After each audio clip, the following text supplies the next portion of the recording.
Hi friends, ఈరోజు మనం ఈ వీడియోలో కాపర్ ట్యూబ్స్ ఓన్లీ మాత్రం తయారు చేసే విధానం తర్వాత చూపిస్తాను.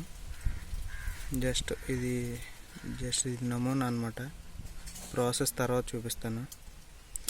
అంటే ఇవి ఎందుకు చేశానంటే ఈ ఫోన్ కూలర్ గురించే, కానీ అసలు ఇలా అవుతుందా లేదా అని చూశాను. ఎందుకంటే కాపర్ ట్యూబ్స్ మెయిన్ ఇంపార్టెంట్.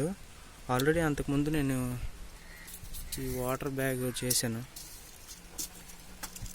ఇందులో వాటర్ ఉంటుంది. ఇది కూల్గా ఉంది. ఇప్పుడు ఫోన్ బ్యాక్ సైడ్ పౌచ్లో పెట్టినప్పుడు వేడెక్కుతుంది. తర్వాత నెక్స్ట్ ఇలాంటిది 1 or 2 ఎక్స్ట్రా పెడతాం కదా, అందులో ఒక్కొక్కటి మార్చి పెడుతుండాలన్నమాట. సో ఇవి 2 కాపర్ ట్యూబ్స్. సో ఈరోజు వీడియోలో ఇంతే ఫ్రెండ్స్, ఈ కాపర్ ట్యూబ్స్ గురించి. యాక్చువల్గా ఇవి ఆన్లైన్లో చాలా ఎక్కువ రేటు ఉన్నాయి, అందుకనే మాన్యువల్గా మనం సొంతంగా ఇంటి దగ్గర ఏమన్నా చేయొచ్చా లేదని చూసాను. ఇలా అయింది. సో ఈ వీడియో ఇంతే ఫ్రెండ్స్, మళ్ళీ ఇంకో వీడియోలో కలుసుకుందాం.